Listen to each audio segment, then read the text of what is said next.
이제 드디어 혁명의 시대는 완전히 막을 내리는구나 하는 생각을 갖게 됩니다. 쿠바 같은 나라도 이제 미국과 수교가 됐고, 이란도 이제 소위 그 호메이니 혁명의 그늘에서 완전히 벗어나서 근대화 서구화의 길로 진입을 하게 되는 혁명의 시대는 끝났다. 지금 그 하나 남아있는 그는 혁명도 아니고 완전히 퇴행입니다만 북한 정도가 이제 20세기 문명에서 완전히 따로 가 있는 19세기, 18세기적 문명으로 회귀해 있는 유일한 국가로 남게 되고, 이제 이란도 드디어 개명된 문명화된 국가로 거듭나서 나오게 된다. 혁명의 시대가 막을 내리는구나. 이제 드디어 상업의 시대가 왔다. 상업의 시대는 원래 평화입니다. 상업주의적 정신이 평화를 보장한다는 것은 칸트의 주장인데요. 그 칸트의 주장이 그대로 실현되고 있는 장면을 우리가 살아가면서 우리 눈으로 지금 움직이는 그 역사와 움직이는 그 칸트의 명제가 실현되고 있는 것을 사실은 지금 보고 있는 겁니다. 그래서 겉으로는 단순히 오바마의 성공이냐 아니냐, 공화당이 반대를 하느냐 이런 거지만, 이란이 소위 혁명 30주년을 넘기면서 개명된 국가로 다시 탈바꿈하면서 핵폭탄이 아니고 상업주의적 정신을 택하고 경제 제재가 풀리고 하는 이런 과정을 보면 분명히 역사는 진보하는구나 하는 데 대한 희망도 가질 수 있게 되고, 북한도 언젠가는 그 길로 나오지 않을까, 길이 없지 않을까에 대한 일말의 생각도 해봅니다. 기왕에 칸트 얘기가 나왔으니까 칸트의 말씀을 한마디만 더 제가 인용을 하면 이런 말을 했습니다. 돈의 힘은, 아마 여러분 이런 말 들으면 깜짝 놀랄 것인데요, 우리는 어릴 때부터 지금까지 돈은 나쁜 거다, 돈은 돌보치해라, 돌보듯이 해라, 돈은 물질주의는 나쁘다, 황금만능주의는 나쁘다, 계속 돈을 저주하도록 교육을 받아왔습니다. 그러나 칸트는 그렇게 얘기하지 않았습니다. 칸트는 누구보다도 도덕주의적인 철학자인데, 칸트는 이렇게 말했습니다. 돈의 힘은 국가 권력 아래에 있는 모든 것들 중에서 가장 믿을 만한 것이다. 돈의 힘은 국가 권력 아래에 있는 모든 권력 중에서 가장 믿을 만한 힘이다. 이렇게 얘기했습니다. 혁명의 시대가 가고 이제 상업의 시대가 중동을 지배하게 되었다 하는 점은 정말 우리로서는 크게 반길 일이고, 다시 중동에 우리가 지금 IS다에서 말썽이 있기는 합니다만은 우리 대한민국의 장사꾼들이 한번 세계로 다시, 이란으로 다시 뻗어가서 테헤란과 서울로를 연결할 수 있는 그런 시대도 바로 열리지 않을까 기대를 해봅니다. 혁명은 끝나고 이제 칸트가 얘기하던 상업의 시대가 왔다는 점을 저는 한번 오늘 생각해 봤습니다. 오늘의 뉴스도 지금 여러가지 준비되어 있고요. 오늘은 그리스가 망한 진짜 이유에 대해서 오춘호 논설위원을 모시고 얘기를 들어보겠습니다. 아마 여러분들 들어보시면 깜짝 놀라실 얘기들이 많습니다. 이란 핵협상 타결을 어떻게 보나는 김태호 박사 모시고 들어보겠습니다. 미리 보는 환경이 있고요. 제가 맨 마지막에 부쩍 잦아진 남북 관련 보도에 대한 논평을 전해드리도록 하겠습니다. 먼저 오늘의 뉴스 가겠습니다. 이송현 씨.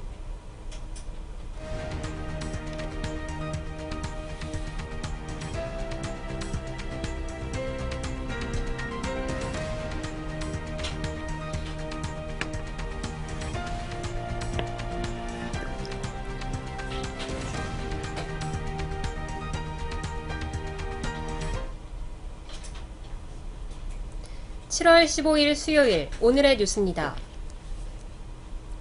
중국 국영 반도체 기업인 칭화 유니그룹의 미국 마이크론 테크놀로지 인수가 어려울 것으로 전망됩니다. 월스트리트 저널은 칭화 유니그룹이 230억 달러의 인수 가격을 제안하며 마이크론을 설득하고 있지만 여러 장애물이 산재해 있어 인수가 쉽지 않을 것이라고 진단했습니다. 가장 큰 걸림돌로는 미국 규제당국인 외국인투자위원회의 엄격한 심사를 꼽았고, 칭화그룹이 제시한 인수 가격 역시 턱없이 낮은 수준이라 마이크론 측이 거래 자체를 거부할 가능성도 있습니다. 중국 경제의 하락으로 몇 년 안에 글로벌 경기가 큰 침체를 겪을 것이라는 분석이 나왔습니다. 월스트리트 저널은 모건 스탠리의 보고서를 언급하며 중국을 기폭제로 글로벌 경제가 2% 미만의 성장을 하게 되면 50년 만에 미국 경제의 위축이 없는 글로벌 경기 침체가 올 것이라고 설명했습니다. 특히 중국은 이미 구리와 면화 등 전 세계 최대 상품 수입국이라며 원자재 시장의 위축을 크게 우려했습니다. 이란 핵 협상이 타결됐지만 유가가 반년간은 지금 수준을 유지할 것으로 보입니다. 이란은 초기에는 하루 20만에서 30만 배럴을 생산하다가 내년에는 50만 배럴을 육박해 생산할 것이라고 시티그룹은 밝혔습니다. 또 이란 핵 협상에 따른 유가 하락폭은 다른 변수가 없다면 $40 이하가 될 것이라며 이렇게 되지 않고 생산량 조절이 이루어질 가능성이 있다고 덧붙였습니다. 한편 이란 핵 협상 타결에도 유가는 상승했는데 서부 텍사스산 원유 8월 선물은 1.6% 오른 배럴당 53.04달러에 브렌트유는 1.14% 오른 58.4달러로 마감했습니다. 중국의 올해 2분기 경제 성장률이 7%를 기록했습니다. 중국 국가통계국은 오늘 기자회견을 열어 2015년 상반기 국내 총생산이 29조 6,868억 위안으로 작년 동기보다 7% 증가했다고 발표했습니다. 분기별로는 1분기에 이어 2분기에도 지난해 같은 기간보다 7% 성장했다고 통계국은 밝혔습니다. 15년 후 지구에 소빙하기가 찾아올 것이라는 주장이 나왔습니다. 영국 노선브리아 대학 연구팀은 태양 활동의 감소로 인해 2030년부터 얼마간 소빙하기가 찾아오고 이로 인해 북반구가 얼음에 뒤덮일 것이란 예측을 내놨다고 현지 시간 14일 CNN이 보도했습니다. 2030년 소빙하기가 찾아온다면 170년간 지속된 지구상 마지막 소빙하기인 1645년에서 1715년 이후 315년 만입니다. 데이비드 캐머런 영국 총리가 파업을 일삼는 공공노조와의 전면전을 선포했습니다. 앞으로는 전체 조합원의 절반 이상이 투표에 참여하지 않은 파업 결의를 불법으로 규정하고 파업이 장기화될 땐 기업의 대체 인력 고용도 전면 허용하기로 했습니다. 또 노조와 정치권이 결탁한 정치 파업을 근절하기 위해 정치 후원금도 규제합니다. 이는 1980년대 영국의 개혁을 위해 노조와 전면전을 불사했던 대처리즘이 30년 만에 부활하고 있다는 뜻으로 풀이됩니다.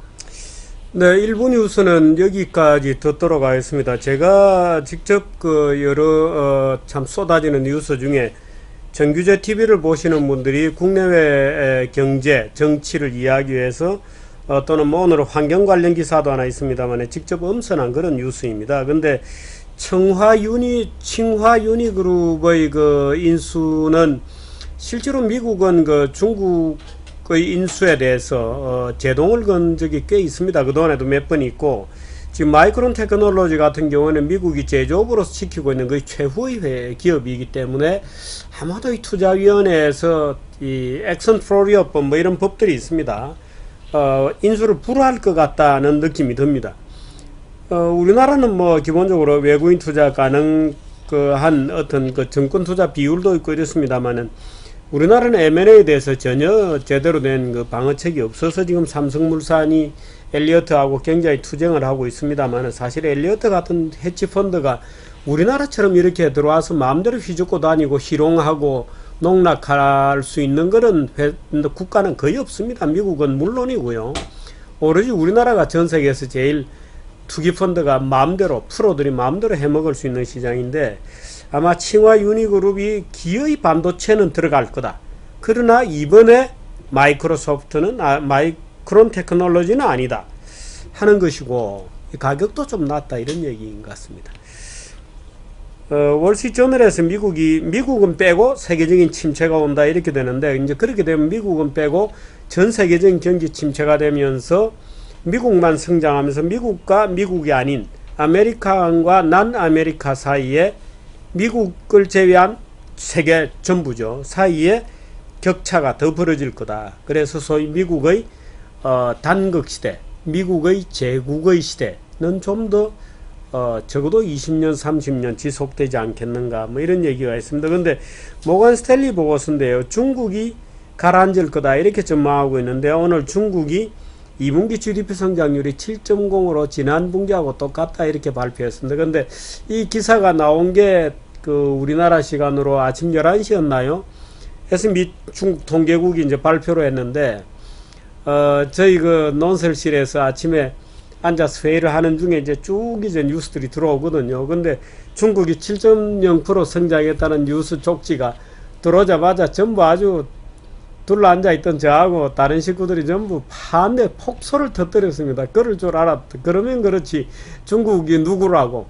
공산주의는 통계도 마음대로 내는 데죠. 그래서 아주 7.0 딱 맞춰서 7보다 낮으면 저성장이라고 욕할 테고, 7보다 높으면 또 다른 욕할 테고, 그러니까 7.0으로 딱 맞춰서 냈다. 그러고 저희들이 아침에 아주 폭소를 터뜨렸습니다. 15년 후에 지구에 소빙하기가 찾아온다는 뉴스는 사실 환경주의자들 또는 환경주의 편에 서 있는 과학자들 그룹하고는 아주 전혀 다른 얘기입니다. 근데 이런 얘기도 있다는 차원에서 한번 들어봐 주시기 바라고, 영국 캐머런 정부가 공공노조 파업과 전면전을 선포했다는 기사는 참, 우리가 지금 우리나라는 노동조합의 파업 천국입니다. 예를 들어 지하철을 타고 가면, 지하철 노조 가면 파업 들어가면 온 벽에 붙여 놓거든요. 근데 지하철은 노조의 것이 아닙니다. 지하철은 철도공사의 것이고 국민의 것이죠. 근데 거기에다가 노동조합이 막 파업 구호를 붙이는 거, 그거 다 떼야 됩니다. 그 나무 재산에다가 자기들 구호를 적으면 안 되죠. 현대자동차 노조가 파업을 하면은 회사를 안에서 파업을 합니다? 아니죠. 회사는 현대자동차 회사 재산이니까 파업을 하려면 밖에 나와서 해야 됩니다. 밖에 나와서. 회사 안에서 한다는 것은 말이 안 되죠. 사실 우리나라 이 파업 관련된 규칙이나 규정들도 바꿔줘야 될 것이 엄청나게 많은데, 그런 것들을 다 바로잡는 것을 우리가 영국에서 좀 배워야 할 것 같습니다. 책 광고 하나 보시겠습니다.